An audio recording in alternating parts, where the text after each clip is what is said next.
Good morning, everyone. Good morning here in the sanctuary and those watching virtually. Welcome to the Unitarian Universalist Congregation of the South Jersey Shore.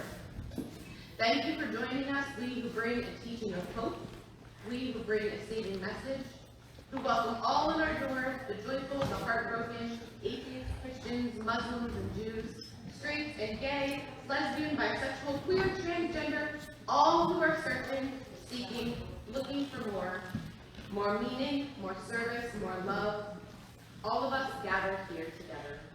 My name is Jessica Dunn-Safonof, and I am your worship associate this morning. I'm a member of this congregation and currently serve as the Director of Religious Education and the Admin of all things. Worship this morning is led by our minister, Reverend Dawn and me. Video of today's service is being live streamed on our Facebook page and will be available on our YouTube channel later today. If you care to tweet during today's service, Reverend Dawn's Twitter handle is queerpreacher, and you can use the hashtag UUCSJS. To those gathered live on Facebook, we welcome your comments as well as your joys and sorrows on that platform. But do remember that this video will be on the internet, so please do not share things that's kept private. Our worship service today is an all ages service, so things will be a little bit different. For those of you joining us in person, that means our children and youth will remain in the sanctuary with us for the entire service. If you feel a little fidgety, feel free to stretch your legs, lift your arms, move your body in your chair. If something really sparks a thought or you have a question, lean over and whisper it to the person next to you. If it helps to concentrate, to move your hands, there's a coloring page in the paper order of service. You can grab one of those in the back. And there are colored pencils on tables on either side of the room. So feel free to get up and move around, get yourself something to keep your hands busy. And if you're not sure how to do any of those things that I mentioned, ask a kid around you, they'll help you figure it out. So welcome to worship.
Welcome. Welcome into this place of healing. Welcome into this place of challenge and of growth. Welcome into this place of imperfection and aspiration. Here you are whole in your brokenness. Here you are holy in your shame. And here you are wholly loved, always as you are. The words for lighting the chalice this morning are quite long, and so I'm not going to ask us to say them together because it would become a sort of a jumbled mess before it's over. So I will read them, and I will ask Jess to play with fire while I do. These words are by Reverend Karen Johnson, who serves our congregation in Brunswick, New Jersey. And it's called, "Let Us Be a People of Not Forgetting." As we gather this morning, let us be a people of not forgetting. Let us practice holding collective memories that we might otherwise slip into that enormous void that sucks at and corrodes any future we hold dear. Let us practice honoring truth-telling, up from the past that must come fully into the now, lest we falter and fail, lest the whole remain in pieces. Let not our need for comfort or simplicity, for easy forgiveness or false pardon, smother the heartbreak that still needs healing. Let us practice resilience with reckoning. Let us marry memory and promise. Let us dance in the tension we find there. Let us rest in the integrity we cultivate there. Let us be partners with the possibility that emerges there. It is good that we gather. I invite you now to rise in body or spirit and join in singing our gathering hymn, number 318, "We Would Be One." And Gina is going to lead us bravely in a cappella version, so get ready.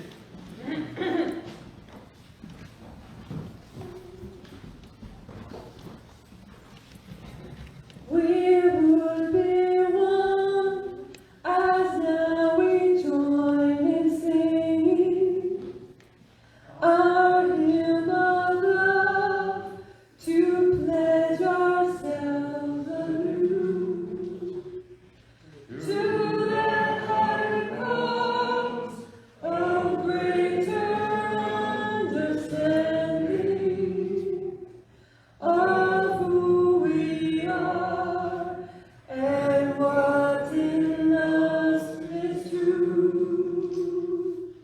We would be one in living for each other, to show to all a new community. We would be one in building for tomorrow,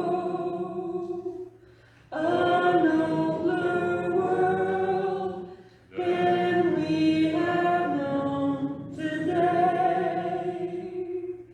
We would be one in searching for the meaning which binds our hearts and points us on our way. As one we pledge ourselves to greater service, with love and justice, strive to make us free.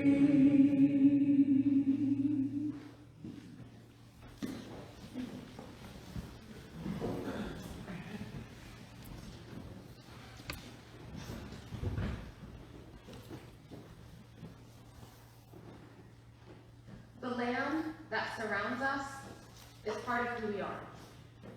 It is our responsibility to protect and honor the history and people of the places that surround us. The land upon which we gather is part of the traditional territory of the Lenni Lenape, called Lenape-Hoking. The Lenape people lived in harmony with one another upon this territory for thousands of years. During the colonial era and early federal period, many were removed west and north, but some also remain among the continuing historical tribal communities of the region. The Nanaco-Lenni-Lenape Tribal Nation, the Ramapo-Lenape Nation, the Powhatan Lenape Nation, the Nanacoke of Millsboro, Delaware, and the Lenape of Cheslow, Delaware. We acknowledge the Lenni Lenape as the original people of this land and their continuing relationship with their territory. In our acknowledgement of the continued presence of Lenape people in their homeland, we affirm the aspiration of the great Lenape chief Tamenend that there be harmony between the indigenous people of this land and the descendants of immigrants to this land, as long as the rivers and creeks flow and the sun, moon, and stars shine. Today, I want to share with you an excerpt from Reverend Mike Johnson's essay, Stolen Lands, Stolen Children. It was published in her book, Finding Our Way Home. She writes, every October and November in the United States, we find ourselves in a season of false and misleading stories about European settlers and Native Americans. First, there's the story that Columbus discovered America in 1492. Then, there's the story about the Pilgrims and the Indians at the first Thanksgiving. It is astonishing, after all the work done by Native activists and their allies, that these stories keep returning unchanged, year after year. Perhaps many people are willing to acknowledge, if pressed, that when Columbus supposedly discovered America, it was already full of people. But that discovery has a more sinister history that's not often talked about. In 1452, listen to history class. In 1452, European church leaders and monarchs collaborated in a stunning series of proclamations, which became known as the Doctrine of Discovery. Now, this Doctrine of Discovery, it declared that the King of Portugal had the right to conquer any Muslim and pagan peoples and enslave them. A few years later, a second letter declared not just the King of Portugal, but all Christian kings of Europe had the right to take the lands and possessions of any non-Christian people and keep them forever. Now, if the pagan inhabitants could be converted to the Christian faith, they might be spared, but otherwise they would be enslaved or killed. It was this doctrine of discovery that was later used by England in 1496 that authorized English explorers to seize any lands not already discovered by Christian nations. The doctrine of discovery became the legal basis for the discoveries of Columbus and other European colonizers like the Pilgrims of Thanksgiving fame, unleashing genocide on the people of the Western Hemisphere. Now, 2020 marked the 400th anniversary of the first Mayflower voyage transporting pilgrims from England to the North American Atlantic coast. 400 years, that seems like a lot, right? But let me ask you this. Is that when the history of America started 400 years ago? People have lived in the Americas for at least 12,000 years. What about their history?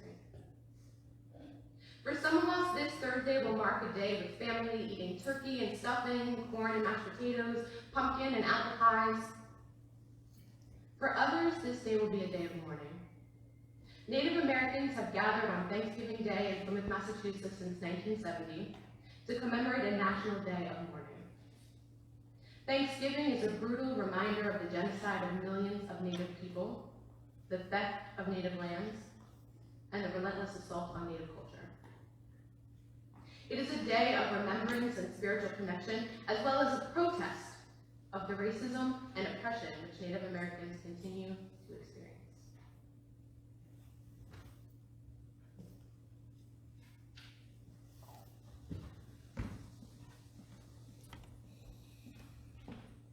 We'll be doing verse 1, 3, and 5 of 298, Way Down by Fences. Please remain.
Jess and I had a shared ritual this morning of flipping up a little step and flipping down a little step.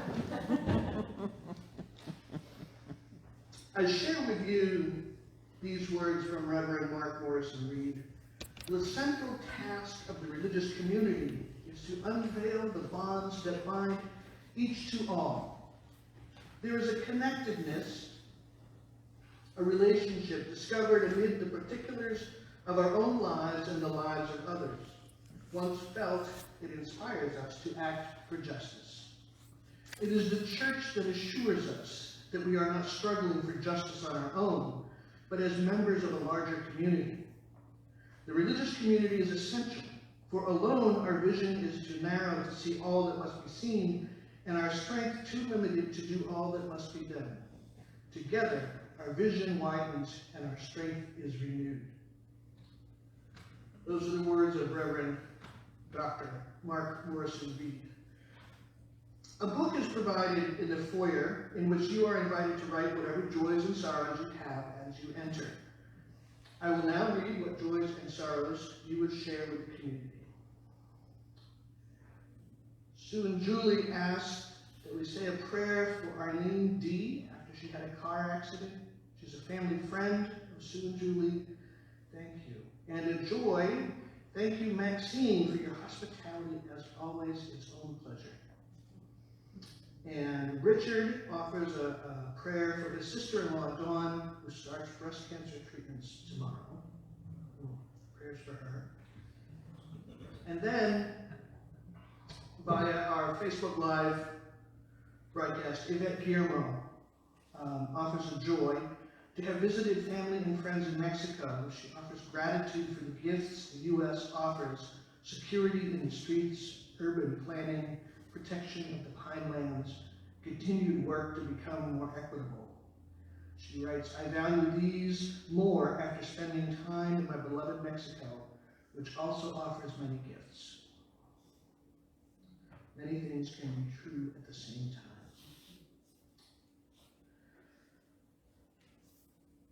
Let us share a quiet time together to reflect on our week. During the musical interlude, you may come forward and place a pebble in the water at either side of the chancel to acknowledge a personal joy or sorrow.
I invite you to join me in the spirit of prayer. Blessed and holy creation, universe of wonder, mystery beyond definition, we share today our joys and sorrows, listening deeply to the things that cause us to weep or worry, and lifting our hearts as one at those things we would celebrate together. Our hearts are touched by this shared ritual, and we are connected. We celebrate this morning with the first Native American Secretary of the Interior in the United States, who moved this week to ban the offensive word squaw from all federal ads. During Thanksgiving week, that is most appropriate. We are grateful that COVID booster shots are now available for all adults who want them, and that more and more children are eligible to receive immunization. We celebrate the story of Tiwi, who is 70 years old, who recently became the oldest woman to ever climb El Capitan in Yosemite National Park. 3,200 feet straight up on rock.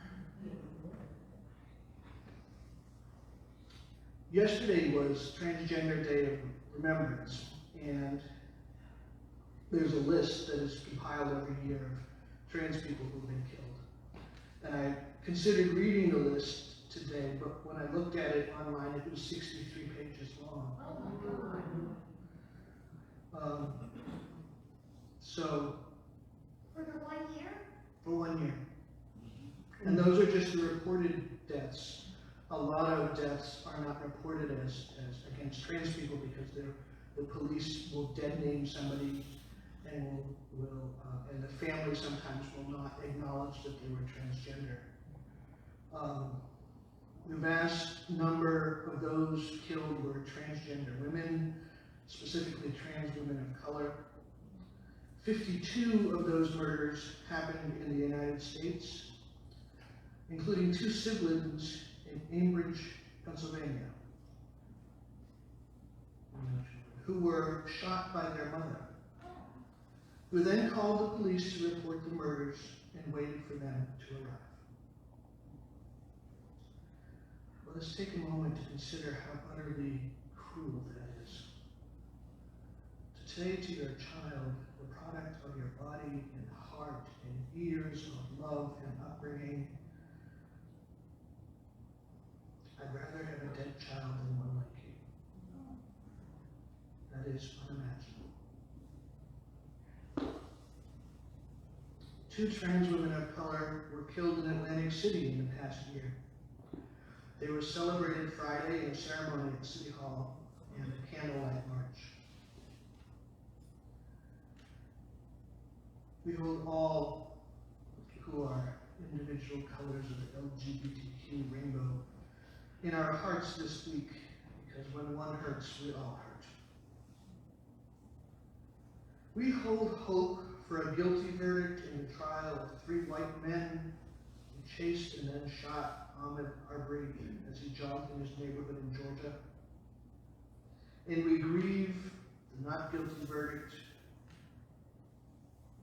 in the circus of the trial of Kyle Rittenhouse in Kenosha, Wisconsin.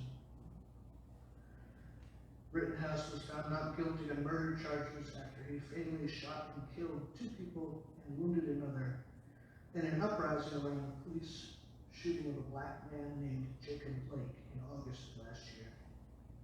Rittenhouse has begun a cause célèbre by white supremacist hate groups, and the trial judge's behavior was beyond repel.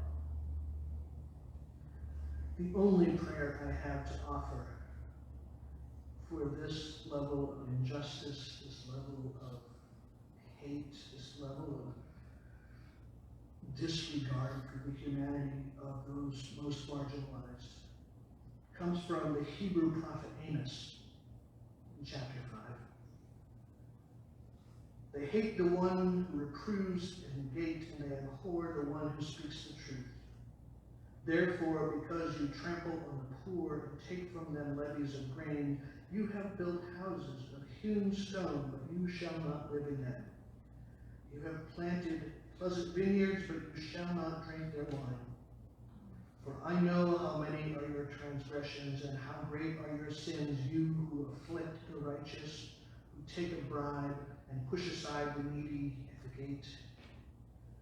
Therefore the prudent will keep silent in such a time, for it is an evil time.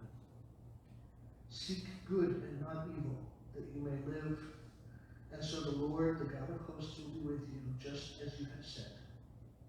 Hate evil and love good, and establish justice in the gate. It may be that the Lord, the God of hosts, will be gracious to the remnant of Joseph. Take away from me the noise of your songs. I will not listen to the melody of your harps. But let justice roll down like waters, and righteousness like an ever-flowing stream. We offer all of the joys and sorrows in our hearts and those held by a hurting world into the care of the great mystery and source of universal love. We pray that the hurting be comforted and that justice may one day indeed flow down like water. Amen.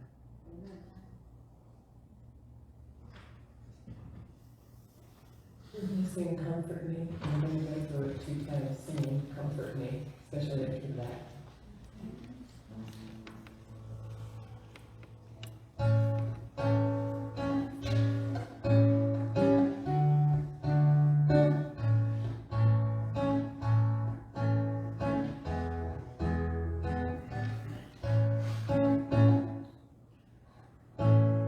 Comfort me, comfort me, comfort me, oh my soul. Comfort me, comfort me, comfort me, oh my soul. Comfort me, comfort me, comfort me, oh my soul. Comfort me, comfort me, comfort me, oh my soul.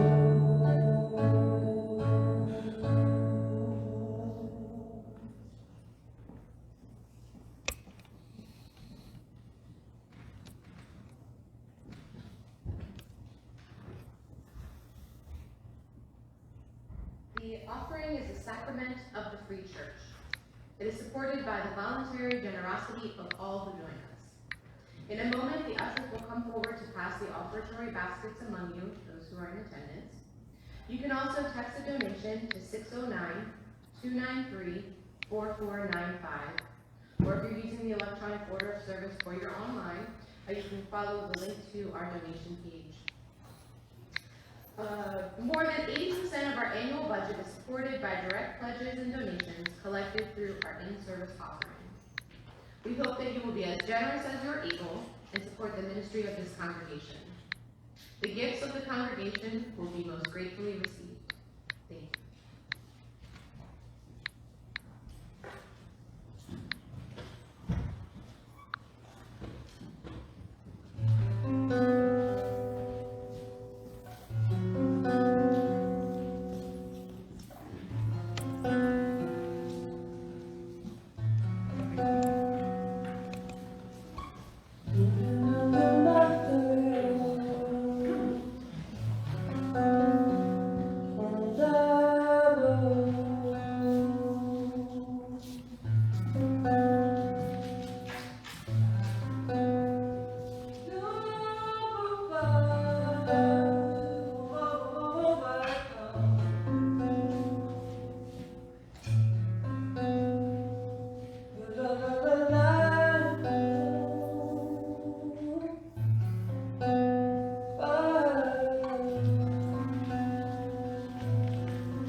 There's a lot to talk about when we consider the history of Thanksgiving. And I've been thinking about how different people in different cultures understand time and space. Although not in a Star Trek science fiction sort of way, but in ways so different that they can cause real problems when different cultures interact. In a conversation recently, a topic was brought up that said that strict adherence to punctuality is a part of white supremacist culture. This discussion happened in, like they all do these days, a Facebook group, specifically created for white, female, and non-binary UU ministers who are struggling to teach ourselves about racism and anti-racist work without asking our people of color friends to do the work of teaching us. And so there was this conversation. As you might imagine, amongst Unitarians, this discussion was lively and heartfelt, with many people frankly thinking the idea absurd. But then someone shared a scholarly article presented at a 2009 International Conference on Corporate Management held in Amsterdam. And because we are Unitarian Universalist ministers, we really liked the peer-reviewed article. And I find it telling that we were more willing to believe the peer-reviewed article than the lived reality and shared experience of our friends who are people of color who have been telling us this for a while. All that aside, the paper was called Everything About Time, Monochronism, Polychronism, Orientation. Chron in this place being time, like chronicle time, right? Monochronicle, polychronicle orientation. And in it, it discussed how Western project managers struggled with other cultures' seemingly sort of lax and wiggly approach to time. When managers from North America, mainly the US and Canada, and from Northern Europe worked with people from Latin America, Africa, Arab, and Native American cultures, they often became frustrated when meetings did not happen on time or often interrupted. They operated on a tight schedule and felt others' relaxed approach to time management was disrespectful and wasteful of the manager's time. We've all had that experience, right? The Westerners are described as being monochronistic, understanding time as something linear and finite, a resource that could be spent or wasted, but never recovered once it was gone. The culture values productivity, accomplishment, and getting things done on time. Now, the cultures of the global South, which are the non-Western, the Native American, African, global South cultures, put much more emphasis on relationship than on time. Time is less tangible, less focused, more expansive. It'll get done. They tend to measure time in natural units like seasons or daylight, nighttime periods, or by the flow of tides. There was a story about a Western manager who created a factory in Alaska and was very frustrated with the Alaskan people's, they just did not respond well to the factory whistle telling them when to take a break. They measured time by the tides. And it was utterly foreign to them to listen to an artificial machine tell them when to rest. So these are polychronal cultures. They place more emphasis on being than on doing. And it drives the Westerners to distraction. Now, there's a lot more to this article that I'll share in a later sermon. I am sure. But the important thing I wanted to introduce today is how differently the cultures of Native people of North America and those of Northern Europe must have understood things like time and space and relationships, particularly in 1620.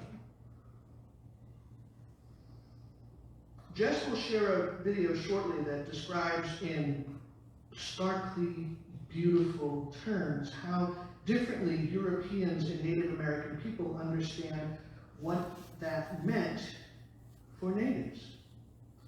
When the Puritans arrived in North America, they viewed the land as utterly uncivilized and chaotic, which we now understand to be utterly untrue. It was simply not organized in a way their Western sensibilities understood. Instead of fencing animals in to keep them out of the gardens where crops were grown, Native Americans tended to fence in their crops and let the animals run free. Instead of organizing their communities with streets and blocks of houses and straight lines, Native peoples organized according to their relationships with each other. Families that were related by blood or marriage tended to cluster together so that grandparents could help care for the little ones and teach them the important things in life. There was no concept of private property among the Native peoples. So things were shared in common for the common good. And abundance for one meant everyone shared in the bounty. Nobody went hungry when others had food to eat.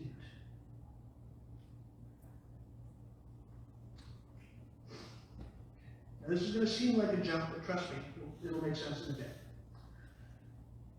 I like maps. I like cartography. For a while, I toyed with the idea of being a geography major in college until I realized job opportunities were sort of limited. But I love maps. I love maps. They are oversimplified, visual, two-dimensional representations of complex, three-dimensional places. One of my favorite, one of my favorite maps is this. Has anybody ever seen one of these? It's the main atlas in Gazetteer, and it is a map book, just of Maine. Each page is represented by one of these little squares. The whole state is divvied up into squares, which are 7.5-minute squares of longitude. So longitude are the lines that run up and down, right? And 360 is an hour. And you divide, that's all the way around the globe. So 60 slices of those are minutes. And each one of these little map units is 7.5 minutes wide. Which is just sort of cool in a nerdy, geeky map kind of way. But this thing is a hiker and an outdoors person's and angler's dream. It has all your political designations, towns and cities and counties and all that other stuff. It has roads, like highways, and even the little dirt roads and the paper company, like roads that only big trucks go on. And all of the streams are labeled, and all of the lakes are labeled, and then all of the boat landings are labeled, all of the campsites are labeled, and then in the back, there's a whole list of all the different campsites, and like these have toilets, and these have showers, and these don't, and like all of that stuff is in this one book. It's amazing. I used to have 3. I kept one in my truck, one in the living room, and one in the bedroom.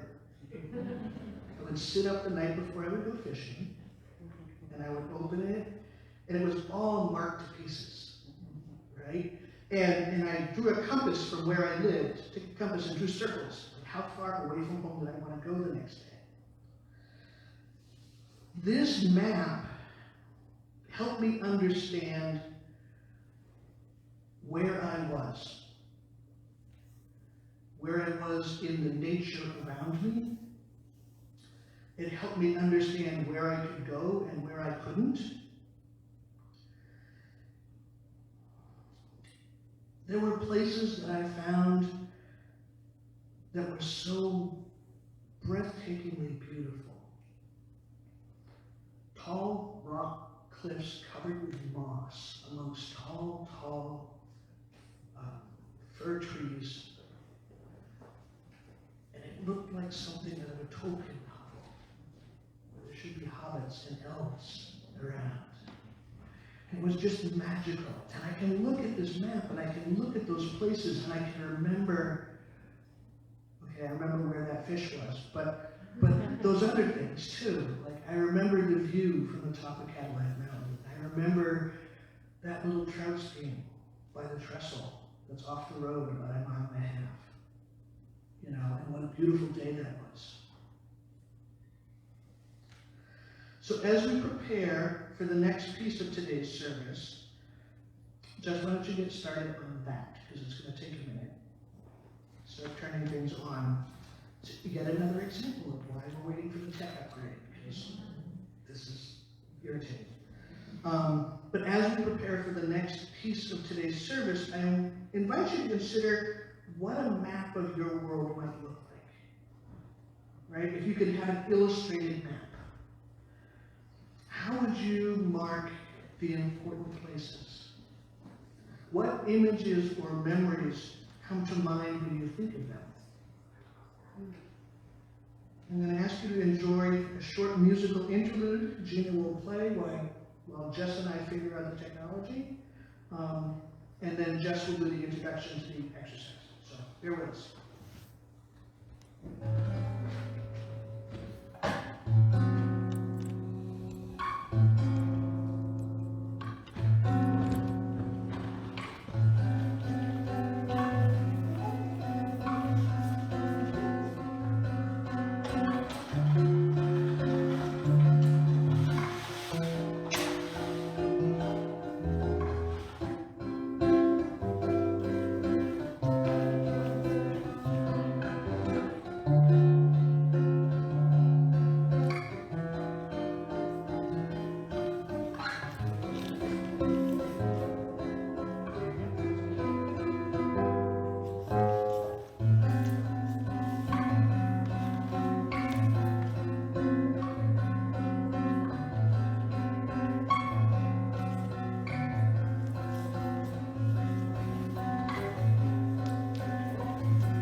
Have you ever heard of Turtle Island?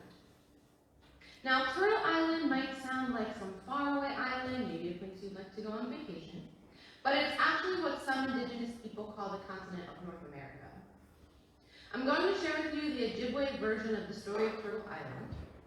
Now, the Ojibwe's ancestral land is the land surrounding the Great Lakes, including what is now Minnesota, North Dakota, Wisconsin, Michigan, and Ontario, Canada. The Ojibwe used Turtle Island to refer not just to North America, but to the entire world. And depending on the storyteller, the story is a little bit different. But most stories agree that the turtle is part of the creation story, or a story about how things came to be. This story starts with a flood. The creator of all things flooded the earth because the people couldn't get along and were fighting. In the Ojibwe version of the story, only the animals and a spirit called Nanabujo survived. Here's how the story goes, as told by Ojibwe elder Nokomis. When the Creator flooded the earth, Nanabujo was left floating with the animals. He had an amazing idea to dive down to the bottom of the water and bring back some earth to create new land. Nanabujo dove down into the water over and over again, but no matter how hard he tried, he couldn't reach the bottom. When he grew too tired, animals that were used to diving, they tried diving down to collect the earth. The loon tried to reach the bottom, but it was too deep. When he was too tired, the turtle tried next, but he couldn't reach the bottom either. Many different animals tried to reach the bottom to retrieve the earth, but none of them was able to do it. Just when they thought this couldn't be done, the muskrat came forward and offered to try.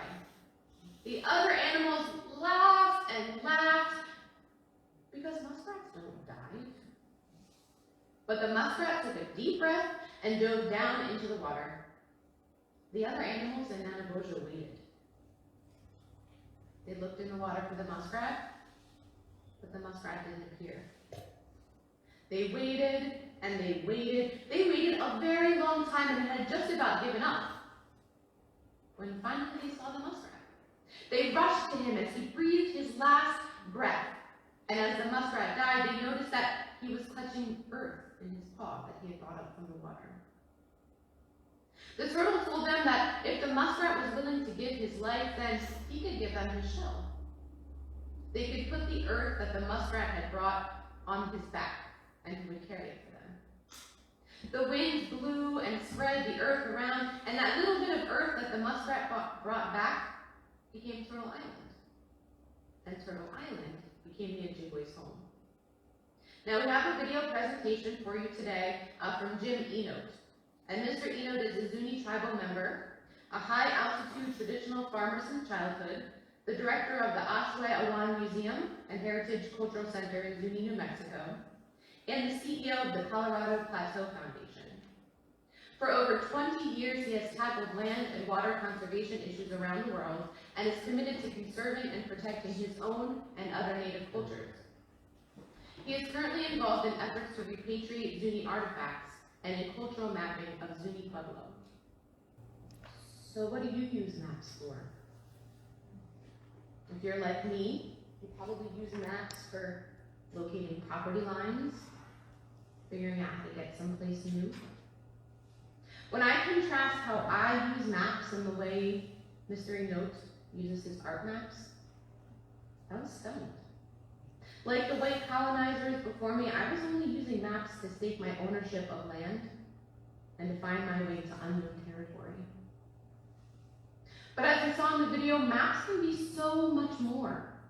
And this month we're exploring how we hold history. And Mr. Enote's art maps, they do this in such a fantastic and visual way. They aren't maps of ownership or exploration. They're maps that connect us and our history to the places around us. They tell the stories of where we come from and who we are.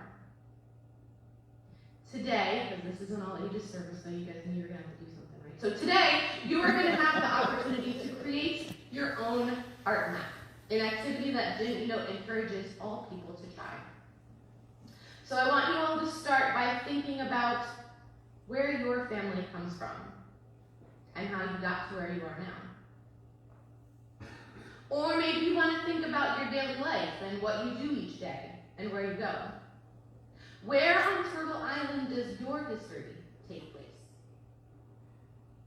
With these thoughts in mind, we're going to create our own art map, and we're going to start right now today.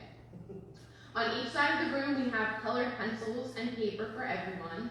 And if you chose a spot that had a table sitting at it, you are lucky because you have a flat surface. Otherwise, if the paper's a little bit hard, we have some hard surfaces you can use. So, everyone get up, get ready, get thinking. What we're going to do is think of those images, think of those family stories, think of those places that are important to you. How would you represent those in images? Now, before you go, oh my God, I have to draw something, we're not looking for perfection. Perfection is a part of white supremacy culture, and we're throwing that out today. What we're looking for is what's in your heart and what's special to you. No one's judging your art skills, okay?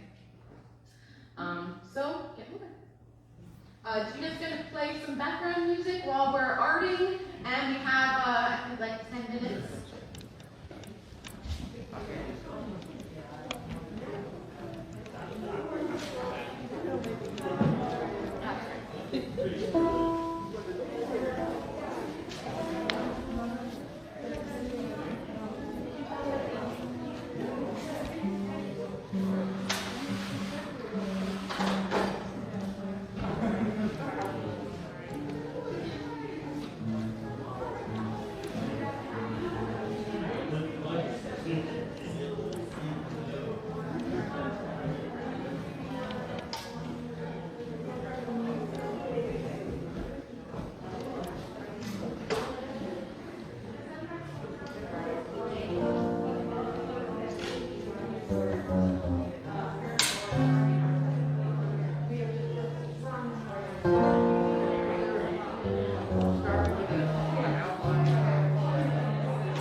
gonna lie on me.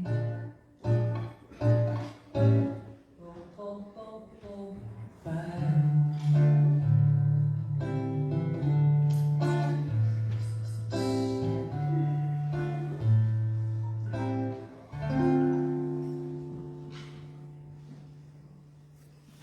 Okay, my art averse adults. How was that exercise? Fun? We had fun? Some folks find it a challenge to not put north at the top. No, it belongs there. Doesn't work there.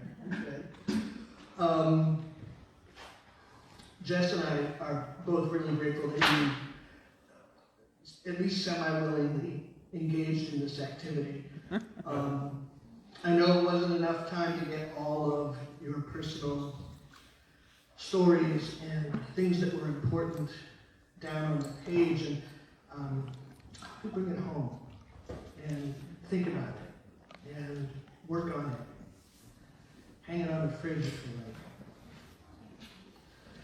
And I want you to think about how we view maps and how, like Jess said, a lot of times they're about property lines. What's mine, what's yours? As opposed to where we had an experience.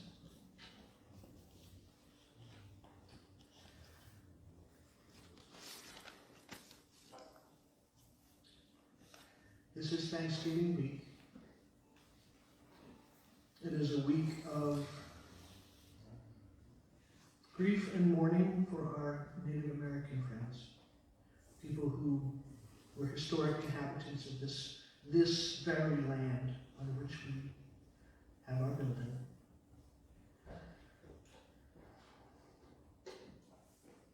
And I want us to be, for those of us that do the turkey and stuffing thing, if you offer a prayer before the meal, I ask you to include the people who were displaced by our ancestors when they arrived. Our closing words this morning are by Leah Derlin Jones, and it's called Inspired by Our Ancestors. For those who came before us, we offer gratitude and thanks. May their memories be a blessing. May we feel surrounded by their love as we go forth from this time and place. Let us be inspired by their courage, their wisdom, and their dreams. Let us honor them by doing the work of living boldly, loving mightily, and creating heaven on earth. Amen and blessed be.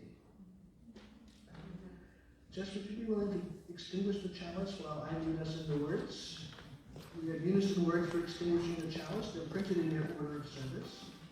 I invite you to join me. Oh, you want to step with me?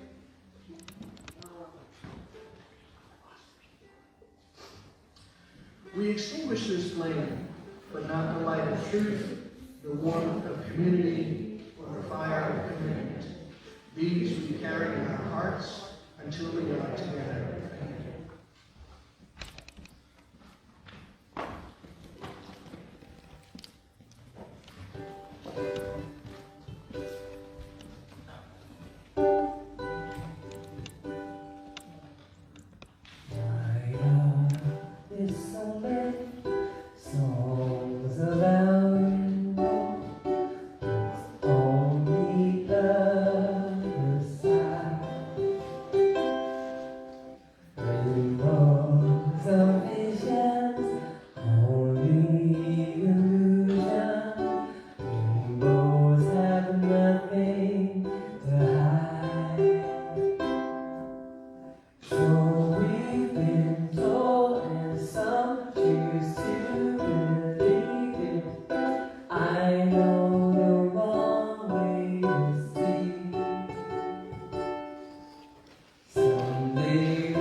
Worship associates are needed for the fall calendar. Come do this job. Sheila Stoner is calling people to enlist their help, so when she calls, say yes. Help us sponsor a rainbow library in South Jersey. Donations are needed to provide LGBTQ+ affirming books for K-12 schools in our area. See your midweek announcements or Betsy Urbach for more information. We are happy to have a collection bin in our foyer for the Eastern Service Workers Association, who are collecting new and unwrapped gift items for all ages newborns through 17 years old, who are living in low-income homes in our community. Their goal is for 1,000 gifts to be donated. So bring in some gifts, and if you need someone to come help collect your gifts, you can reach out to Colby if you live in Atlantic County. Don't forget to pick up your items that you won for the auction. Let's see. They're downstairs. There are also some unsold chance items downstairs in the classroom spaces. So if there's an item down there that you want that doesn't have a name claimed on it, there's a basket there. You can put in any donation, and that item is all yours. The last thing is, I think that's it, right, Judy? Those are all the directions. How much did it make? We don't have the exact total yet unless John Brilla has an update for us. For the auction total? We're still getting, it's roughly over 7,000. So we raised over $7,000 so far, and we're waiting for the last one. We're waiting for the last bits of, go buy those items downstairs, and a couple other things to come in. And pesto's in the freezer if anyone wants pesto. And if you want pesto, get it from the freezer. Thank you, Melissa. If you want Can I still bid on it? If you want it. Only if you want it. You gotta come back next year and beat the other people for the pesto. We have to put that pesto in the live auction, I think, next year. Next Sunday, join us online or in person for a service on the women's movement presented by the Margaret Circle. We warmly welcome all of you who are visiting us today. If you're new to our congregation, please follow the link in the electronic order of service to complete a connection card so we can get to know you better. Now let us share in a moment of silent reflection to consider today's message and the meaning it has in